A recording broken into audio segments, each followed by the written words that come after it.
I always gather sticks for cooking as the sun is beginning to peek through the dawn. The colors of the sky are extraordinary, and there's hardly any soul around. The breezes of the early morning are stirring creation to awaken, and an occasional bird joins in, creating a symphony that no human can match. And I gather my sticks, but this day was different. And today we're going to encounter the story of Elijah and the widow at Zarephath. This story is found in 1 Kings chapter 17 verses 7 through 24. Elijah encounters the widow at the town gate where she was gathering sticks. He asks her for water and a piece of bread. She tells him that she only has a handful of flour and a little bit of olive oil left in a jug. He tells her not to be afraid, for she will have enough bread for Elijah, herself, and her family. Verse 14 goes on to say, "For this is what the Lord, the God of Israel, says. The jar of flour will not be used up, and the jug of oil will not run dry until the day the Lord sends rain on the land." And surely enough, there was enough bread every day for Elijah, the woman, and her family. These verses teach us that although the widow had very little, God honors when we put our faith in Him and His provision. The story goes on to say that the woman's son grew very ill.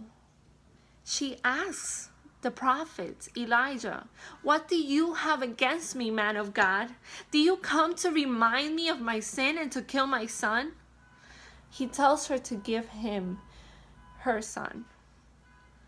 He then stretched himself out on the boy 3 times and cried out to the Lord, "Lord, my God, let this boy's life return to him." The Lord heard Elijah's cry, and the boy's life was returned to him.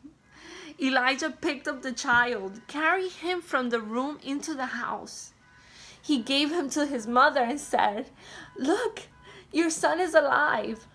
Verse 24 goes on to say, "Then the woman said to Elijah, 'Now I know that you're a man of God, and that the word of the Lord from your mouth is the truth.'"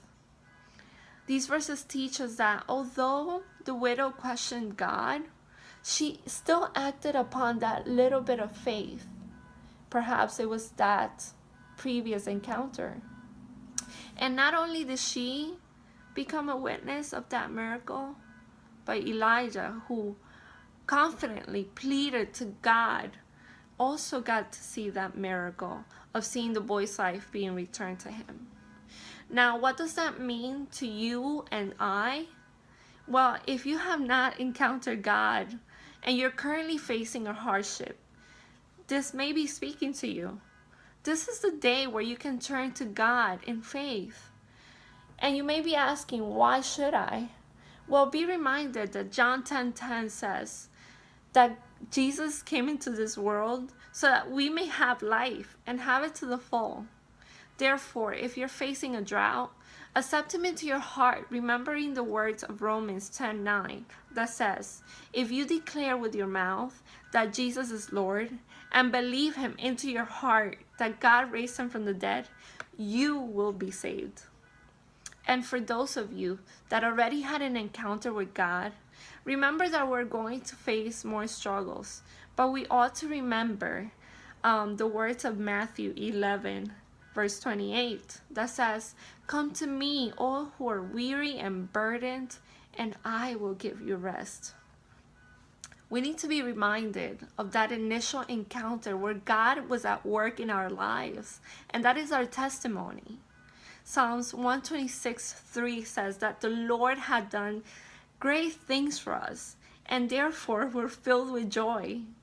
So next time you find yourself picking up sticks and all your resources are running low, there's no hope in your life, or your faith is running low, remember to turn to Him with that little bit of faith. remembering that Hebrews 11:1 says, "Now faith is confidence in what we hope for and assurance about what we cannot see."